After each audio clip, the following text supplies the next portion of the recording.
Isa ka bang nasaktan at gusto mong mag-crave ng seafood? Huwag kang mag-alala. I-try mo dito sa River Farm Seafood Restaurant. Located lang yan sa Bacnotan, La Union. Kaya makakalimutan mo talaga ang problema mo kapag kumain ka nito.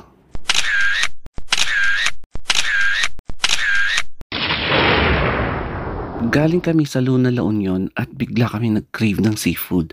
Tamang-tama, nadatnan namin itong River Farm Seafood and Restaurant at agad kaming lumiko pa left. Napansin ko na medyo nag-iba yung lugar kasi may ipinatayong structure kaya kailangan mo talagang umikot dito sa masukal na parte. And I'm not sure kung Bacnotan or San Juan ito pero Bacnotan na lang. Noon pa man hanggang ngayon, hindi problema ang parking space. So katulad niyan. And pumasok na nga kami sa entrance and ganito ang bubungad sa inyo.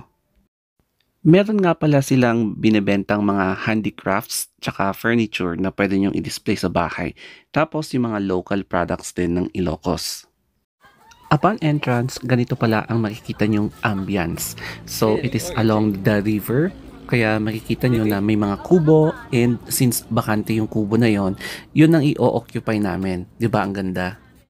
Tahimik ang lugar kaya ito yung perfect place para kumain at same time umiyak.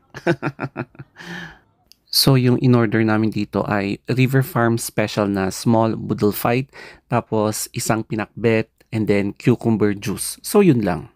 Meron pa pala kaming in-order na tuna sashimi. So, alam niyo naman yung ibig sabihin nun, di ba? Very fresh. Yan.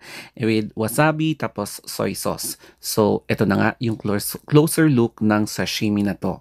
And then, it's about time na i-dip natin sa soy sauce with sili and calamansi with wasabi. So, eto na.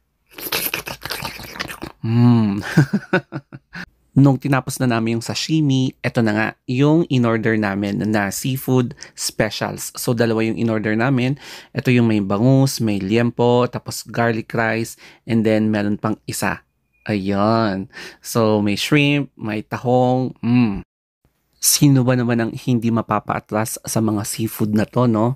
Napaka-fresh, bagong grilled. Tapos, kapag nasaktan ka, gagawin mo lang, umiyak, kumain, mabusog, at kumain ulit. Hindi pa dyan nagtatapos kasi meron pang pinakbet. So, instead na magmukmuk ka lang at umiyak, ikain mo na lang yan.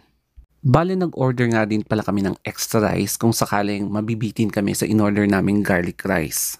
Since taga-bundok kami at minsan lang kami bumababa dito sa La Union, talagang ine-enjoy namin na kumain ng seafood. As in, talagang ine-enjoy namin yung moment kasi baka pag-aakyat na naman kami, puro karne na naman yung kakainin namin. Kaya kain na.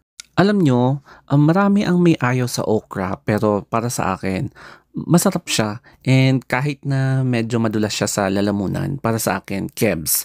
Ang importante may fiber siya, marami siyang nutritional facts and mabubusog ka rin dito. And syempre, itong panulak natin na cucumber juice, no? So, kailangan talaga natin panulak para hindi tayo mamask o yung tinatawag nilang mabulunan ka kapag kumakain. Sa sarap ba naman ng seafood? Sa totoo lang, kailangan talaga natin ng pampatunaw ng kinain nating seafood for 30 minutes. So, ayan, sobrang busog ako and kailangan ko pa rin uminom ng tubig after. Alam nyo, pwede din pala kayong mag-swimming dito. Basta siguraduhin mo lang na meron kang dalang swimming attire. Ayan. And then, kapag mag-swim ka dito, you will swim together with the swordfish o kaya parang tinudok na fish kasi ang hahaba nila. So, i-close up view natin. Ayan sila, oh. So, akala mo bulate pero hindi. Yung mata, tapos straight fish. And then, ang dami nila, oh. So, nakita nyo ba? Nag-relocate din nga pala sila ng CR kasi parang meron silang nire-renovate sa isang banda. So, dito ako nag-CR and mukhang malinis naman siya and okay for me. Bale, ang binayaran nga pala namin is 2,549 pesos ses. So, ganyan yung binayaran namin sa dami ng nakain ba naman namin. Okay, so paglabas namin from cashier area, makikita nyo dito sa local produce products. So, buy local, support local. And then, meron din silang ginagawa na furniture dito, mga wood handicrafts. So ayan guys, tanungin niyo na lang yung cashier dito kung magkano yung per price. So ang gaganda ng mga design, 'di ba? Ang masasabi ko lang ay alagang-alaga ng owner talaga yung place niya 'no, kasi makikita mo sa exterior tsaka interior may mga designs talaga and especially yung karatula nila. Ilang beses kong nakapunta na dito and bago itong karatula nilang River Farm Seafood and Restaurant. So ayan, hindi ko na siya binaliktad. Anyway, nagustuhan ko yung mga design nito and the ambience is perfect for me. Kaya naman, it's about time na bumalik sa sasakyan at maglakbay tayo papunta sa beach. Eto nga pala yung pagbabagong napansin ko nung bumalik kami dito. So may structures, tsaka ang daming kambing, kaya medyo natagalan pa kami para hindi masagasahan yung kambing.